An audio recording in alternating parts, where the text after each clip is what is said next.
Swiss in me, from this culture, not from the culture.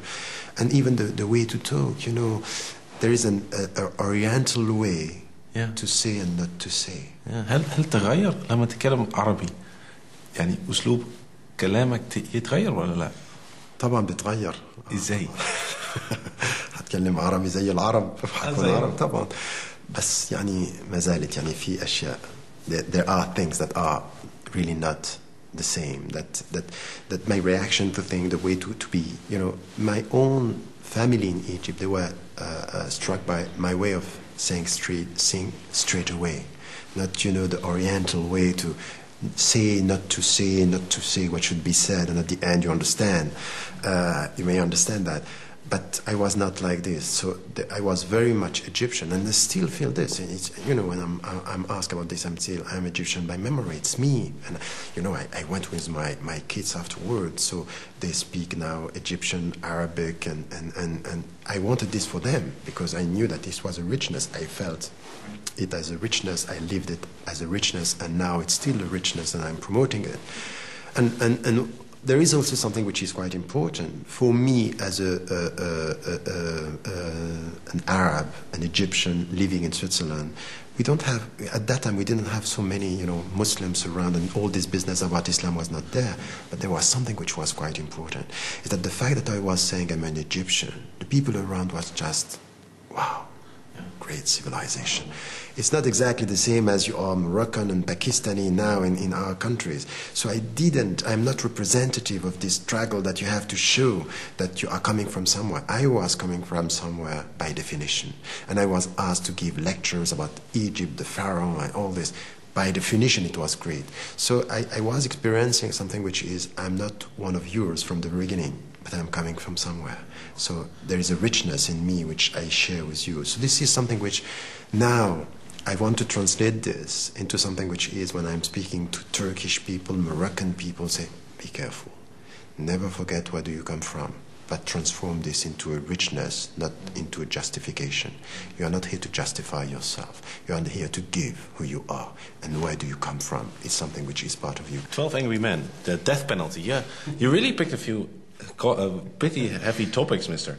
It's a jury? Tell us. No, it's something which is really interesting. And once again, it's also a connection with my own father. You know, he told me once, you have to watch this film.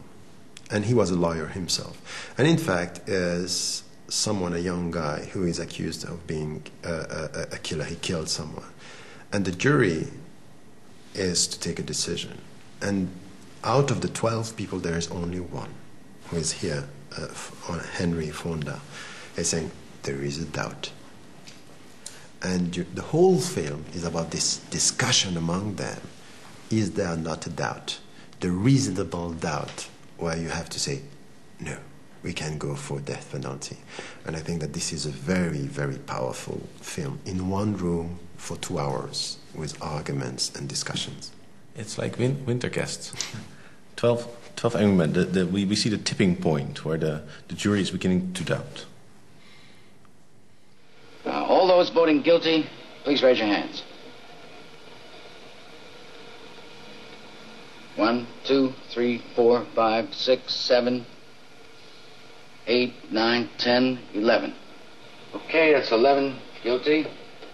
All those voting not guilty? 1. Right. 11 guilty, 1 not guilty. Well, now we know where we are. Boy, oh boy, there's always one. So, what are we doing now? I guess we talk. Boy, oh boy. You really think he's innocent? I don't know. I mean, you sat in court with the rest of us. You heard what we did. The kid's a dangerous killer. You could see it. He's 18 years old. Well, that's old enough. He stabbed his own father 4 inches into the chest. They proved it a dozen different ways in court. Would you like me to list them for you? No. Then what do you want? I just want to talk. Well, what's there to talk about?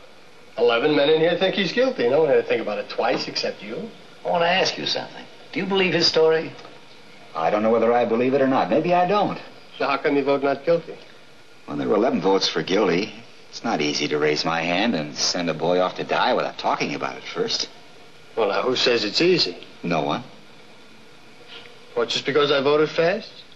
I honestly think the guy's guilty. Couldn't change my mind if you talked for 100 years. I'm not trying to change your mind. It's just that we're talking about somebody's life here. We can't decide it in 5 minutes, supposing we're wrong. Supposing we're wrong. Supposing this whole building should fall down on my head. You can suppose anything. That's right. Look, what's the difference how long it takes? Suppose we do it in 5 minutes, so what? Let's take an hour. Ball game doesn't start till 8 o'clock.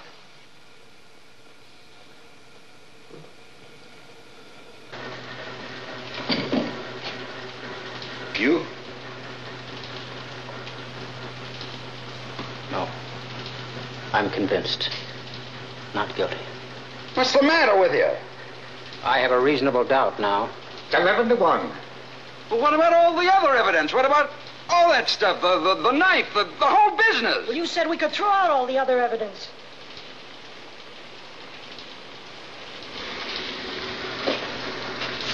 Well, what do we do now? You're alone. I don't care whether I'm alone or not. It's my right.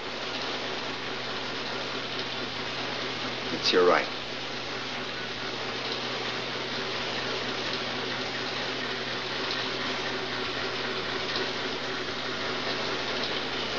Well, what do you want? I say he's guilty. We want to hear your arguments. Yes, it's really a powerful, no, it's a very powerful movie, because really it's about, the starting point was he was alone on the other side, and then the whole film is in which way he's coming from a reasonable doubt, and he's saying, I don't know, but at least we talk. And then he's going, and after a while, all are changing except the last one will understand that he also has a personal take on saying that he's guilty. So you never judge out of nothing. You have your own personal, projection into a case. This is one. The second is about death penalty, and in which we have to be very, very, it's a very, very difficult thing. And some people are acting out of emotion. Yes, we have to kill. I launched this call for moratorium in the Muslim majority countries, say we have to stop and to talk about this, because our systems are so unfair. Even in this, because this is coming from the States, when you are a black American, you are 5 times. But if it weren't unfair, would you be against? No, I think that principle. I think that the question is not longer to be for it in principle or not, is to open the door of exactly what they are doing, is that there are always reasonable doubts. So open the floor for something which is a discussion about it. And this is the way, when you talk to Muslims, they are referring to scriptural sources, and the scriptural sources are saying that we can go for that. So just to sit here and to say I condemn it, I'm against it by principle, is not going to change anything.